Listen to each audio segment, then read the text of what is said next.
우리가 치과에서 마취를 할 때 이렇게 볼을 막 흔드는 경우 있을 거예요. 볼을 이렇게 마취할 때 이렇게 막 흔드는 경우가 있어요. 원장님들이 이렇게 막 흔들어요.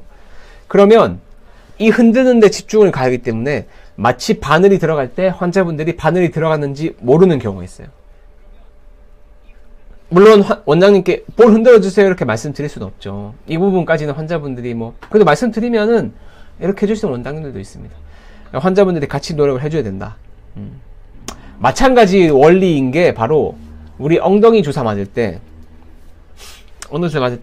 엉덩이 때리면서 주사판을 딱 들어가죠. 그러면 엉덩이에 주사바늘 꽂기 전에 손바닥으로 엉덩이를 맞았을 때 그 순간 맞는데 통증이 가해지기 때문에 주사바늘이 들어가는 느낌 못 받을 수 있는 거예요. 엉덩이 손으로 때리는 그 순간 엉덩이가 손바닥으로 맞는 느낌 때문에 주사바늘이 들어갈 때 못 느끼는 거죠. 이해하시겠죠? 그게 바로 자극을 분산시키는 효과입니다. 그래서 이런 것들을 치과에서 할 수 있는 방법은 아까 말씀드린 안심인형 같은 것들을 이용하는 방법들이에요. 그래서 그런 것들을 환자분들이 같이 호흡을 해주셔서 병원에 요구를 해야 조금 더 잘 받을 수 있습니다. 치과 치료를 안 아프게. 그리고 저 내과 엉덩이 주사는 바늘이 이만큼 두꺼워요. 치과 바늘은 엄청 얇거든요. 그래서 사실 그렇게 안 아프게 할 수 있어요. 치과 마취는 진짜 안 아프게 할 수 있는데 너무 바쁘면 주사 바늘 확 꽂으면 아픈 거죠. 그래서 저는 정말 아프지 않게 하기 위한 데 노력을 진짜 많이 쏟기 때문에 사실 병원 진료를 할 때 거의 쉬지를 못해요. 마취를 천천히 하거든요. 저는 천천히 안 아프기 때문에. 그래서 원장님께 마취를 받을 때 안 아프게 해주세요도 말씀드리지만 마취 천천히 해주세요 이렇게 하면은 실제로 천천히 할 수밖에 없기 때문에 통증이 덜합니다. 이런 디테일한 것들을 좀 기억을 해주셔야 돼요. 근데 이게 다냐? 그렇지 않죠. 또 더 많은 방법들이 있습니다. 저희 병원에서는 다 이 사소한 것들을 하나하나를 다 지켜서 통증을 거의 없게 만드는 데 노력을 하는데 그중 하나가 바로 마취 앰플을 따뜻하게 만드는 방법이에요. 우리 주사 한 번쯤 경험하셨을 텐데 주사 바늘이 잇몸에 들어가고 잇몸뿐만 아니라 어떤 주사 바늘이 몸에 들어갔을 때 주사를 딱 쐈을 때 뭔가 찬 느낌을 받은 적 있을 거예요. 차다? 그러니까 이렇게 싸한 느낌. 마치 애기 몸으로 조직으로 들어올 때 뭔가 이렇게 차면서 불쾌한 느낌. 그런 느낌 한 번쯤 받아보셨을 거예요. 그런 느낌을 없애기 위해서 이런 따뜻한 앰플을 사용합니다. 그래서 이것도 마찬가지로 환자분들이 원장님께 말씀을 드리면 더 도움은 돼요. 원장님 그 마취액을 따뜻하게 해서 저한테 주사해주세요. 사실 이렇게까지 말씀하시는 분들은 없죠. 다만 근데 병원에서 자체적으로 알아서 이런 따뜻한 앰플을 쓰면은 주사액의 조직이 들어올 때 통증을 덜 느끼게 돼요. 이제 이런 부분들은 사실 저희가 할 부분인데 환자분들이 챙기면 더 좋죠. 왜냐면은 안 챙기는 원장님들이 많기 때문에. 그래서 체온과 유사한 그 마취액을 사용하게 되면은 주사액의 조직이 들어올 때 통증을 덜 느끼게 됩니다. 정말 이 사소한 부분들인데 이런 것들이 쌓여서 통증을 안 느끼게 되는 거예요. 요 따뜻한 앰플을 씀으로써 주사 바늘이 조직으로 주사액이 들어올 때 체온과 유사하기 때문에 싸한 느낌이 안 들어요.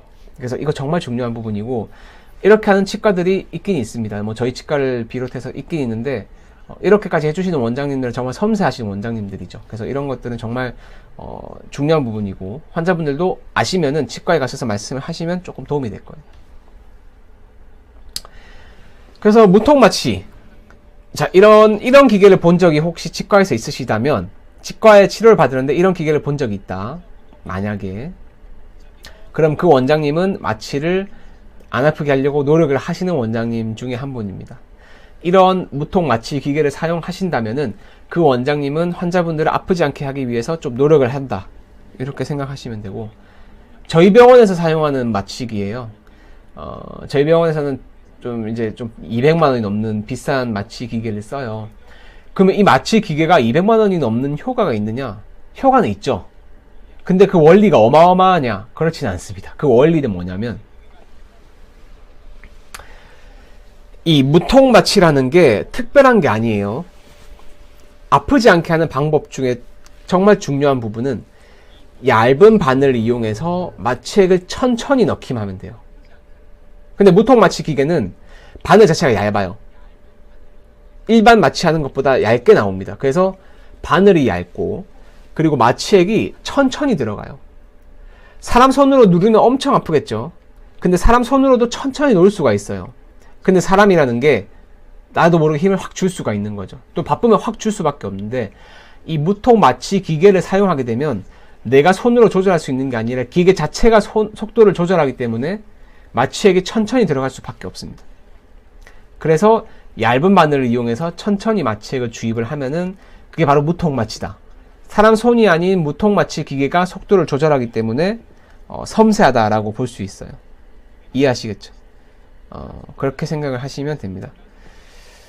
그래서 뭐 이런 부분들, 섬세한 부분들 좀 체크해 주시고, 이런 기계를 치과에서 본 적이 있다.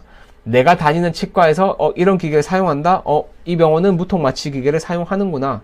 그러면 좀 덜 아프게 할 수 이걸 사용을 하면 진짜 안 아프게 할 수 있어요. 근데 이제 아까 말씀드린 그런 디테일한 도포마취라든지, 뭐 아까 말씀드린 그 마취 바늘 천천히 꽂은 천천히 주입을 한다든지, 이런 디테일한 부분들, 따뜻한 앰플을 사용한다든지, 이런 디테일한 부분들을 다 지키면서 무통마취 기계까지 사용한다?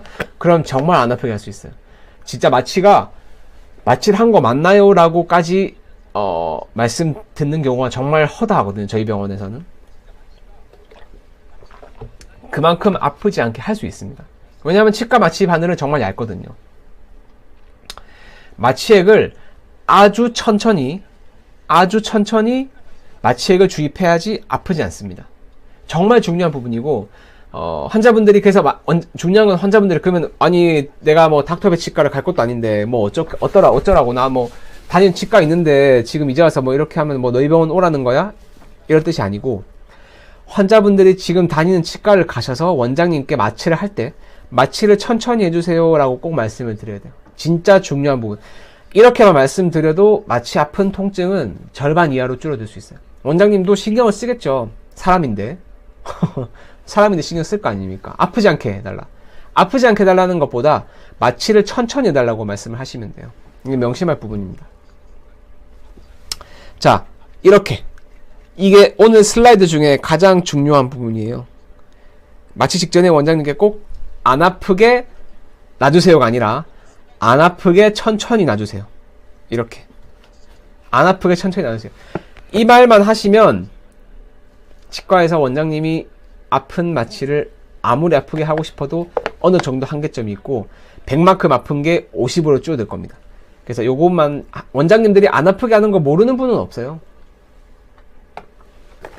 모르는 사람도 있겠죠. 뭐 공부를 안 하거나 정말 연차가 낮거나 경험이 없는 원장님들은 그럴 수 있겠지만, 기본적으로 원장님들이 마취를 아프지 않게 하는 방법들은 대부분 다 아십니다.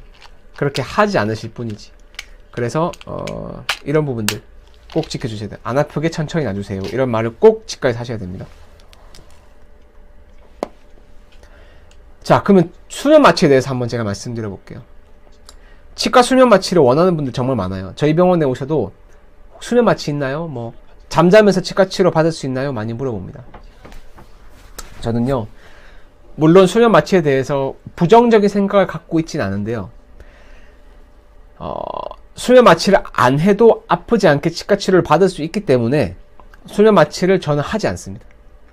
수면 마취 안 해도 안 아프게 할 수 있는데 왜 하려고 수면 마취를 해요? 실제로 안 아픈데. 우리가 치과 치료를, 우리가 성형 수술을 하거나 무슨 뭐 치질 수술을 하거나 머리를 심거나 뭐 어떤 뭐 수술을 해요. 그러면 전신 마취를 하거나 수면 마취를 해서 한 번에 끝내죠. 그런 수술은 한 번만 받으면 되는 수술이에요. 우리 위내시경을 뭐 매주 가서 받나요? 그렇진 않잖아요. 위내시경을 우리가 뭐, 나 다음 주에 위내시경 하러 가, 그럼 위내시경 하고 나서 그 다음 주에 또 위내시경 하러 오세요, 이러진 않잖아요. 치과 치료는 한 번만 받고 끝나는 경우가 정말 거의 없습니다.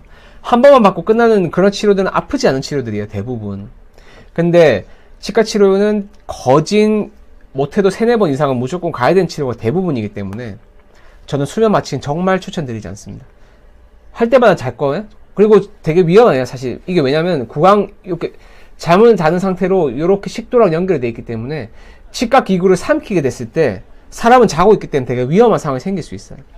저는 그래서 안 아프게 하는 데 집중을 하지 수면 마취를 환자분께 권유해 드리진 않습니다.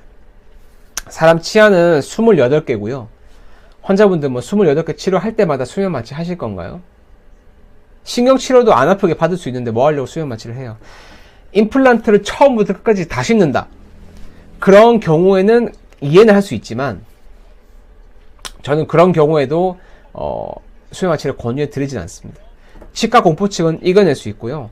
안 아픈 치과 치료를 받으면 돼요. 네. 그래서 중요한 거는 그런 부분들. 네. 그래서 뭐 일단은 질문을 몇 개만 받고 말씀드릴게요. 민미님이 물어보셨는데, 궁금한 게 큐레이라고 하는 진단 장비가 필수인가요? 하셨어요. 큐레이가 없어도 크랙, 충치 등을 모두 진단할 수 있는데 왜 필요한지 모르겠다라고 하셨는데, 충치 진단도 그렇고 크랙, 즉 금이 가는 것도 그렇고 큐레이를 있으면 도움을 받을 수 있어요. 오늘은 제가 큐레이라는 그 진단 장비에 대해서 말씀드리는 시간은 아니지만 그런 그 장비들을 이용해서 조금 내가 눈으로 사람 눈도 그 실수를 할 수 있거든요. 잠깐 질문 좀 받고 넘어갈게요. 사람도 실수를 할 수 있기 때문에 큐레이는 장비를 이용하면 조금 더 충치 같은 거를 이렇게 진단할 때 도우면 돼요. 그리고 크랙 라인도 큐레이를 찍으면 조금 더 잘 보이고요. 그래서 큐레이는 제가 다음번에 한번 시간 될 때 설명을 좀 드릴게요. 그리고 무통 마취를 하는 병원이 맞나요? 라고 하셨는데, 물론 저희 병원은 무통 마취 기계를 사용해서 주사를 놓긴 하는데요. 하는 병원도 있고 안 하는 병원도 있겠죠. 물론